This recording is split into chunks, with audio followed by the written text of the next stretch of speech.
COVID memapar 50.000 orang per harinya, maka pemerintahan sekarang dalam keadaan genting. Ini adalah analisa banyak pengamat pertahanan di mana akhirnya angka 50.000 tersentuh juga. Tingkat ketidakpercayaan masyarakat terutama karena efek rasa lapar di perut kelamaan akan sulit dibendung walau dengan kerja keras pasukan buzzer yang jumlahnya ribuan bertahan membenarkan apapun tindakan pejabatnya. Tidak akan menang buzzernya, malah balik badan buzzernya mungkin. Lover bisa jadi hater saat ini. Bener deh, perasaan itu bisa berubah dengan cepat kalau kekecewaan demi kekecewaan didapat dalam hubungan relasi pertemanan. Dari lover atau fans berat awalnya, namun ketika masalah perut dan nyawa jadi taruhan, banyak rakyat bakal balik badan dari pemerintah yang dipuja-puji saat ini. PPKM, ini nih kalau bernegara pakai narasi. Ada aja singkatan baru muncul, sampai bingung gua. Sudah banyak istilah-istilah ditambah singkatan-singkatan. Aduh. Oke, kita lanjut. Menjalankan PPKM sebuah kerja keras. Pejabat pusat dan daerah berusaha membatasi gerak masyarakat namun sulit. Mereka tidak bisa diredam untuk diam selain karena perutnya lapar, juga karena melihat berita dan informasi apa yang terjadi di kalangan elit sudah sampai tahap memuakkan. Mengapa? Karena para elit mendiamkan dan mendukung TKA, tenaga kerja asing. Adanya tenaga kerja asing masuk, sementara efek COVID selama 1,5 tahun ini ada 9,7 juta pengangguran karena pandemi ini, tetapi elit malah lebih mendukung TKA atau tenaga kerja asing. Hal ini sangat menohok hati masyarakat. Perbuatan memasukkan tenaga kerja asing tadi sungguh melukai banyak hati masyarakat. Ketika dipertanyakan kok diizinkan masuk, maka jawaban pejabat yang paling berwenang dan berkuasa tersebut adalah kita tetap harus dukung investor asing. Jangan sampai investor asing jadi kecewa dan merusak hubungan diplomasi dan ekonomi negara Indonesia. Asli saya enek perut saya mendengar pejabat tersebut bicara. Gila bener. Hak rakyat bertanya dikebiri dengan jawaban picisan dan hak rakyat untuk sehat dipermainkan. Rakyat lapar, Pak. Kok nganggap Tiongkok satu-satunya dewa penolong sih? COVID meledak ini adalah kegagalan Anda juga penanganannya. Kegagalan mengelola negara, dan hebatnya pejabat yang maha serba bisa itu mengatakan kita minta bantuan Tiongkok. Gua blekpol lu ah. Tiongkok mau bantu gratis apa? Lu gile. Lalu di sebuah podcast,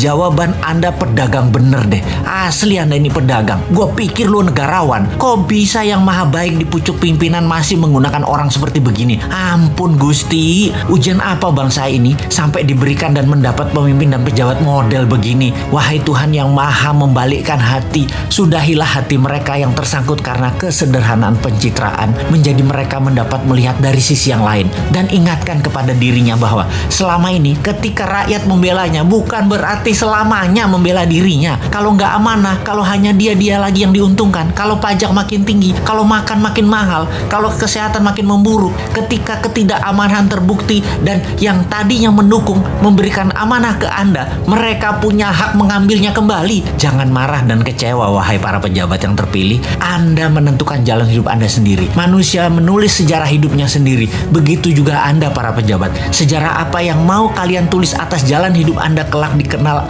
Anda adalah diri Anda sendiri yang menulis. Anda yang membuatnya. Menaikkan hutang negara hampir 1.000 triliun per tahun selama menjabat, itu sudah menjadi catatan sejarah. Walaupun beliau banyak dapat gelar internasional dari pemberi hutang, tapi itu adalah fakta. Raja hutang itu adalah keputusannya. Gayanya yang tidak pro UKM dan tidak pro dunia usaha sudah menjadi catatan sejarah panjang juga. Dan menaikkan pajak-pajak serta memajaki hal-hal yang aneh-aneh adalah solusinya, juga telah menjadi sejarah dirinya yang dipilihnya untuk anak bangsa, dan cicitnya mencatat dan melihat hal itu. Kembali ke COVID, untuk mencapai rekor tertingginya saat ini dan produk solusinya adalah terbanyak barang impor semua yang namanya antigen, PCR, vaksin, masker. Ada baiknya ke depan kita menggunakan produk-produk lokal yang dibiayai dengan strategi MMT, printing money. Gregetan banget mau bantu negara ini. Sulit bener ya. 3 tahun lagi itu lama loh.